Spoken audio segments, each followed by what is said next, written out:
కలిసి ఆయన సన్నిధిలో చేరి స్తుతించడానికి దేవుడిచ్చినటువంటి కృప. And also I'm really praying and thanking God for King Solomon Garu.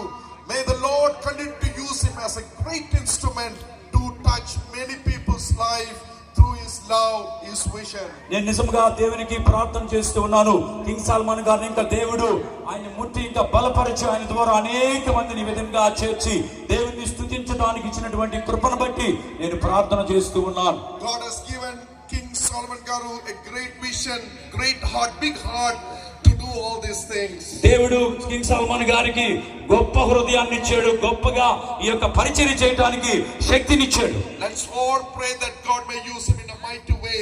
Days to come, hundreds and thousands and millions of the people hear the good news of Jesus Christ. మనందరం కూడా కలిసి ఆయన కొరకు ప్రార్థన చేద్దాము. ఇక రాబోయేటువంటి దినాల్లో గొప్పగా ఇలాంటి సభలు ఏర్పాటు చేసి ఈ యొక్క సభల ద్వారా అనేక మందిని దేవుని యొక్క మార్గంలోనికి నడిపించడానికి దేవుడు సహాయం చేయలాగున మనందరం కలిసి ప్రార్థన చేద్దాం. Give us life. కానీ నిజమైనటువంటి బహుమానం ఏదనగా ప్రభువైన యేసుక్రీస్తు ఈ లోకానికి నశించినటువంటి వారిని వెతికి రక్షించడానికి ఆయన వచ్చి ఒక బహుమానముగా ఆయనే సమర్పించుకున్నట్టుగా మనం గమనించవలసినటువంటి వారమై ఉన్నాం. Just few minutes I am going to share about the greatest gift of in our life. నేను కొన్ని నిమిషాలు మన జీవితంలో గొప్ప బహుమానం ఏమిటో దాని గురించి నేను మీకు తెలియపరచాలని ఆశపడుతూ ఉన్నాను. There is a famous and a powerful word in the Bible. John chapter 3 verse 16 says, "For God so loved this world, he gave his only begotten son. Whoever believes in him will not perish but have everlasting life." దేవుని యొక్క వాక్యంలో శక్తికరమైనటువంటి అందరికీ తెలిసినటువంటి వాక్యం ఏదనగా యోహాను రాసిన సువార్త 3వ అధ్యాయం 16వ వచనంలో రాయబడింది, దేవుడి లోకమును ఎంతో ప్రేమించిన కాగా తన అద్వితీయ కుమారుడైన యేసుక్రీస్తుని ఈ లోకానికి పంపించాడు. ఎవరైతే ఆయన యందు విశ్వాసం ఉంచుతారో వారు నశించిపోకుండా నిత్య జీవాన్ని పొందుకోవడానికి దేవుడి లోకానికి తండ్రి అయినటువంటి దేవుడి కుమారుని పంపాడు. The greatest gift is the God, the creator, the Father sending his only son to us, to the humanity. గొప్ప బహుమానం ఏమిటంటే తండ్రి అయినటువంటి దేవుడు ఆయన కుమారుడైనటువంటి ప్రభువైన యేసుక్రీస్తుని ఈ లోకానికి ఒక బహుమానముగా ఇచ్చాడు. This gift is not coming from human hand, but they sinned against God, they went astray from God. మొట్టమొదటిగా సృజించబడినటువంటి ఆదాము హవ్వ అనేటువంటి వారు దేవునికి వ్యతిరేకముగా పాపము చేయడం వల్ల పాపము లోకములోనికి ప్రవేశించింది. Sin started entering into this world. పాపం అనేటువంటి ఈ లోకములోనికి ప్రవేశించింది. And sin entered. There is always war, fighting, anger, darkness, and all kind of immoral, evil things start to prevail in the humanity.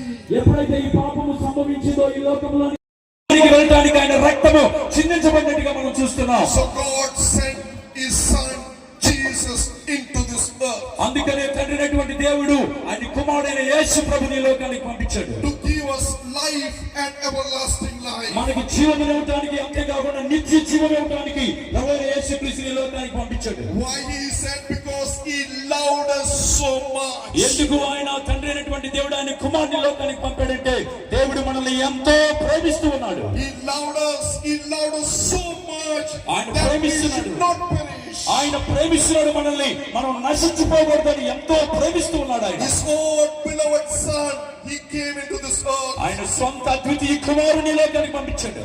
And he was born in this earth without a sin. ఆయన పాపము లేకుండా ఈ లోకంలో జన్మించాడు. And the Bible says, he who knew no sin become sin for us. అయితే ఆయనకి పాపము తెలుసు కనుక ఏ పాపము లేకుండా ఆయన జన్మించాడు ఈ లోకంలో. And he died on the cross of Calvary for our sin. ఆయన మన కొరకు ఆయన కల్వరి శిలువలో ఆయన మరణించాడు. He died for us. ఆయన మన కొరకు మరణించాడు. And the Bible says, in him was life, and the life was light of men. Light shineth in darkness, and darkness comprehended it దేవుని యొక్క not. వాక్యము సెలవిస్తున్నది, ఆయనలో ఎంత మాత్రం చీకటి లేదు, ఆయన వెలుగు అయినాడు. ఆ వెలుగు ఎప్పుడైతే వచ్చిందో చీకటి పారిపోయింది. And Jesus came into this earth, tabernacled among us, full of grace and full of truth. యేసు ప్రభు ఈ లోకానికి వచ్చి ఆయన మన మధ్యలో నివాసం ఉండి ఆయన యొక్క సింహాసనం మన మధ్యలో ఉంచాడు. Then it says, for God so loved this world, he gave his only begotten son.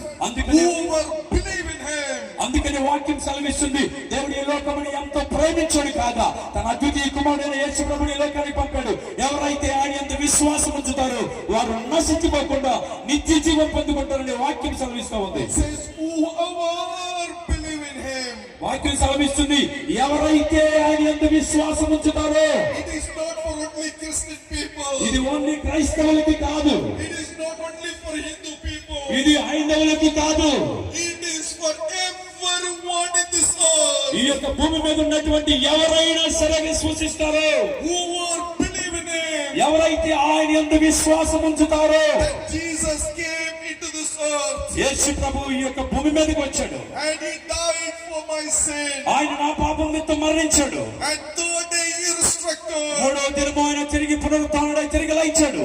That person, that man, that woman, that child, whoever may be, they will be saved. ఎవరైతే స్త్రీ గాని పురుషుడు గాని ఎవరైనా సరే ఆయన యందు విశ్వాసం ఉంచుతారో వాళ్ళు రక్షింపబడతారు. And it says, for God so loved this world, he gave his only begotten son, whoever believe in him will never perish. అయితే ఎవరైతే దేవుడి లోకమును ప్రేమించాడు కనుక ఎవరైతే ఆయన యందు అద్వితీయ కుమారుని యందు విశ్వాసం ఉంచుతారో వారు నశించిపోరు. You know, we will never perish. ఎప్పుడు కూడా మనం నశించిపోము. If only thing we need to do is we need to believe in Jesus. మనం చేయాల్సినటువంటి పని ఏమిటంటే యేసు ప్రభుని మనం నమ్మాలి, విశ్వసించాలి. Oh, we need to believe that Jesus, you died on the cross. You are a God who came into this earth and he lived and he died for my sin. మనం నమ్మాల్సిన